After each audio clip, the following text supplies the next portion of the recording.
வணக்கம் மாணவ செல்வங்களே, நீங்கள் நலமோடு இருக்கிறீர்கள் என்று நம்புகிறேன். முந்தைய அமர்வில் சுபாஷ் சந்திர போஸ் உருவாக்கிய வெள்ளையனே வெளியேறு இயக்கம் மற்றும் ஐஎன்ஏ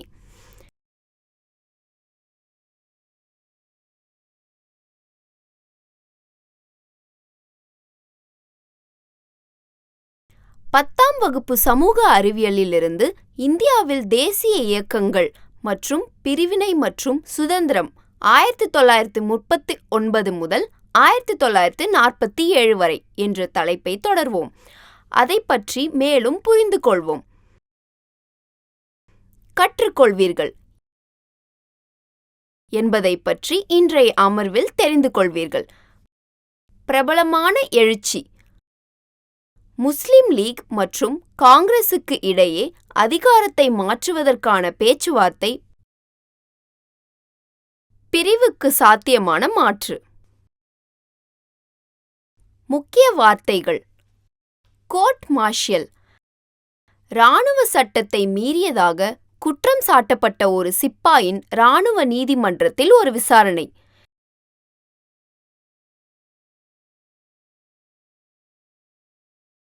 எழுச்சி, திடீர் மற்றும் அசாதாரண அதிகரிப்பு. ரேட்டிங், கடற்படையில் பணியமர்த்தப்படாத மாலுமி.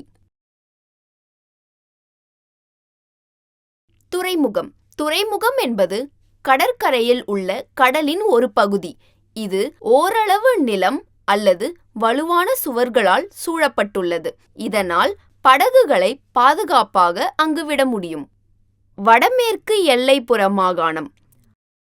வடமேற்கு எல்லைப்புற மாகாணம் அல்லது NWFP 1901 பஞ்சாபிலிருந்து உருவாக்கப்பட்டது. இது வங்காள மாகாணத்தின் ஒரு பகுதியாக இருந்தது. அது இப்போது பாகிஸ்தானின் மாகாணமாக உள்ளது. கருத்து வரைபடத்தை பார்க்கலாம். ஐஎன்ஏவின் வீரர்கள் ஆங்கிலேயருக்கு எதிராக போரிட்டதை நாம் அறிந்திருக்கிறோம். இந்த வீரர்கள் சிறையில் அடைக்கப்பட்டனர் மற்றும் ஆங்கிலேயர்கள் அவர்களை தண்டிக்க முடிவு செய்தனர். விசுவாசமற்ற செயல்களுக்காக ஒரு விசாரணை மற்றும் நீதிமன்றத்தை தொடங்கி தண்டனையாக மரணத்திற்கு தூக்கிலிடப்பட்டனர்.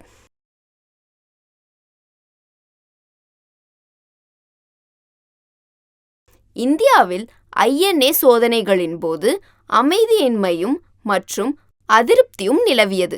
மதம் கருதாமல் இந்த வீரர்களுக்காக மக்கள் குரல் எழுப்பினர்.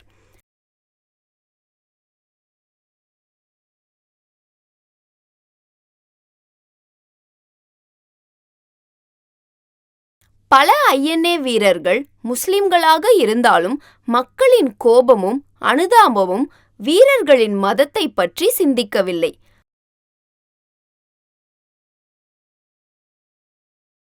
மேலும் பரவலான உணவு தட்டுப்பாடு, உணவுப் பொருட்களின் சமபகிர்வு, அதிக விலை, கருப்பு சந்தை மற்றும் பதுக்கல் போன்ற காரணங்களால் மக்கள் அமைதியற்றவர்களாகிவிட்டனர்.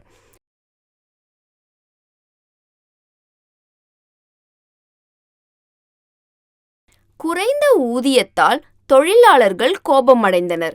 விலைவாசி உயர்வை கண்டித்து நாடு தழுவிய வேலை நிறுத்தத்தில் ஈடுபட ரயில்வே, தபால் ஊழியர்கள் மற்றும் அரசு ஊழியர்கள் திட்டமிடப்பட்டுள்ளனர். 1946 ஆண்டு பிப்ரவரி 18 பாம்பே துறைமுகத்தில் உள்ள ராயல் இந்தியன் நேவியின் ரேட்டிங்ஸ் மோசமான உணவு மற்றும் பிரிட்டிஷ் அதிகாரியின் நடத்தைக்கு எதிராக உண்ணாவிரத போராட்டம் நடத்தியது. வேலை நிறுத்தம் விரைவில் மற்ற கடற்படை தளங்களுக்கும் பரவியது.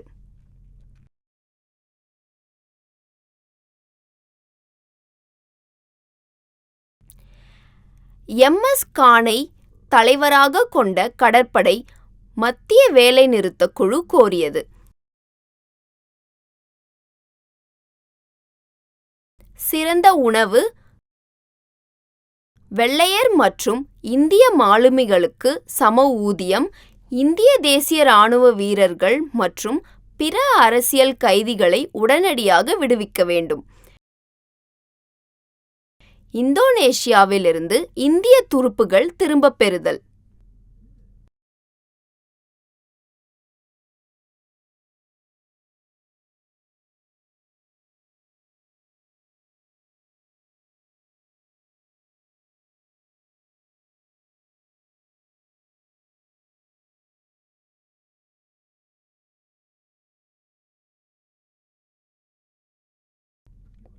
அது மட்டுமல்லாமல் 1946ஆம் ஆண்டில் பம்பாயில் 3 லட்சம் மில் தொழிலாளர்கள் காவல்துறை மற்றும் இராணுவத்துடன் வன்முறையில் சண்டையிட்டனர்.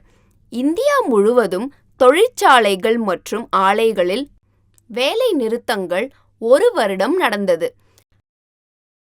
நாட்டின் பல்வேறு பகுதிகளிலும் விவசாயிகள் போராட்டத்தை தொடங்கினர்.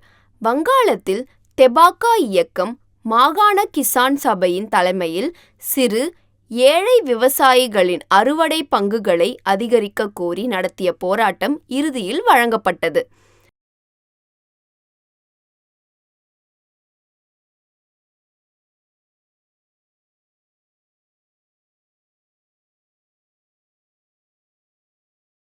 கம்யூனிஸ்ட் கட்சி ஹைதராபாத்தில் தெலுங்கானா விவசாயிகள் இயக்கத்தை வழிநடத்தியது. பெரிய நில உரிமையாளர்களை எதிர்த்தது மற்றும் கடன்களை ரத்து செய்தல், கொத்தடிமை தொழிலாளர்கள் மற்றும் நில விநியோகம் ஆகியவற்றை கோரியது. இந்த இயக்கம் கிட்டத்தட்ட 3000 கிராமங்களை உள்ளடக்கியது. அதே சமயம் திருவிதாங்கூரில், அதாவது கேரளா, புன்னப்ரா வயலாறில் இன்னொரு ஆயுத கிளர்ச்சி நடந்து கொண்டிருந்தது.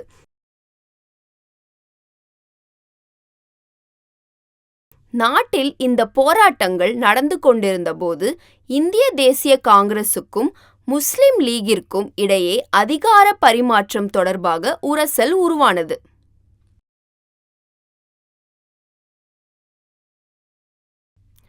ஆயிரத்து 1945இல் தலைவர்களுக்கிடையே அரசியல் பேச்சுவார்த்தைகள் மீண்டும் தொடங்கப்பட்டபோது ஆயுதப்படைகளின் வைஸ்ராய் மற்றும் தலைமை தளபதி தவிர இந்தியர்கள் மட்டுமே கொண்ட நிர்வாக குழுவை உருவாக்க ஆங்கிலேயர்கள் ஒப்புக்கொண்டனர்.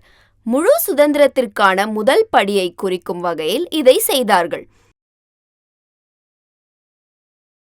ஆனால் நிர்வாக குழுவின் அனைத்து முஸ்லிம் உறுப்பினர்களையும் தேர்ந்தெடுக்கும் முழு உரிமை முஸ்லிம் லீகிற்கு இருக்க வேண்டும் என்று ஜின்னாவின் கோரிக்கையால் அதிகார பரிமாற்றம் குறித்த விவாதங்கள் தோல்வியடைந்தன.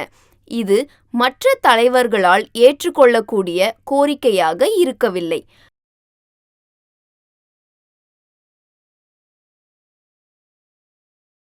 பெரும்பாலான தேசியவாத முஸ்லிம்கள் காங்கிரஸ் கட்சியை ஆதரித்தனர். பஞ்சாப் யூனியனிஸ்ட் கட்சியும் அதிக அளவில் முஸ்லிம் உறுப்பினர்களை கொண்டிருந்தது.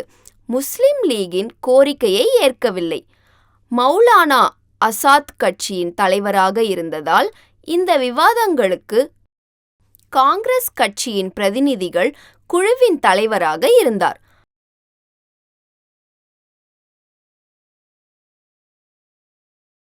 ஆயிரத்து 1946இல் மாகாண அரசாங்களுக்காக நடைபெற்ற தேர்தல்களில் முஸ்லிம் லீக் அனைத்து 30 இட ஒதுக்கீடு தொகுதிகளையும் 509 மாகாணங்களில் 442 இடங்களையும் வென்றது. முஸ்லிம் வாக்காளர்கள் மத்தியில் ஆதிக்கம் செலுத்தும் கட்சியாக மாறியது. அதே சமயம் முஸ்லிம் அல்லாதவர்களில் காங்கிரஸ் 91 விழுக்காடுக்கும் அதிகமான வாக்குகளை பெற்றது. இவ்வாறு மக்கள் மீது தங்களுக்கு சமமான செல்வாக்கை நிரூபிக்கிறது.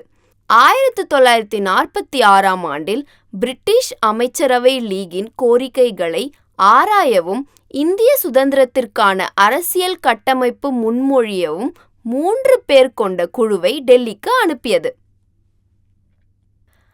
ஆரம்பத்தில் ஏற்றுக்கொள்ளப்பட்ட போதிலும் கட்சிகள் மாறுபட்ட கருத்துக்களை கொண்டிருந்ததால் முன்மொழிவு குறுகிய காலமாக இருந்தது. இறுதியில் லீகோ அல்லது காங்கிரஸோ கேபினட் மிஷனின் முன்மொழிக்கு உடன்படவில்லை.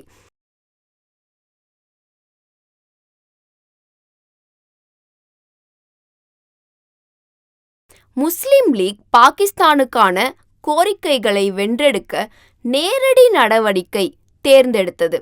ஆகஸ்ட் 16, 1946 அன்று கல்கத்தாவில் கலவரத்தை தொடங்கியது. இதன் விளைவாக ஆயிரக்கணக்கான மக்கள் கொல்லப்பட்டனர் மற்றும் மார்ச் 1947க்குள் வட இந்தியாவில் வன்முறையை பரப்பினர்.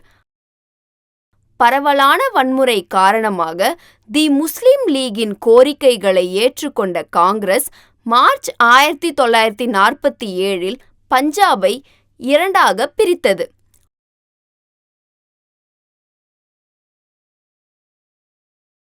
ஒரு பாதி முஸ்லிம் பெரும்பான்மையினருக்கும் மறுபாதி இந்து அல்லது சீக்கிய பெரும்பான்மையினருக்கும் வழங்கப்பட்டது. மேலும் வங்காளத்தை பிரிக்க காங்கிரஸ் ஒப்புக்கொண்டது.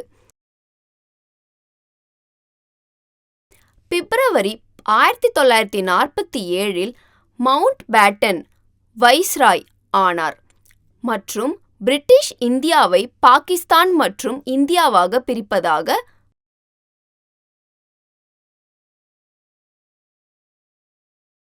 முஸ்லிம்கள் பெரும்பான்மையாக உள்ள பகுதிகளான பஞ்சாப், NWFP, சிந்து, பலுசிஸ்தான் மற்றும் கிழக்கு வங்காளம் ஆகியவை பாகிஸ்தானின் ஒரு பகுதியாக இருக்கும். இது கலவரங்கள் மற்றும் வெறுப்புகளை முடிவுக்கு கொண்டு வரும். இந்த அமர்வில் நாம் கற்றுக்கொண்டோம். சுதந்திரத்தின் போது ஏற்பட்ட மக்கள் எழுச்சி. முஸ்லிம் லீக் மற்றும் காங்கிரசுக்கு இடையே அதிகாரத்தை மாற்றுவதற்கான பேச்சுவார்த்தை. பிரிவுக்கு சாத்தியமான மாற்று.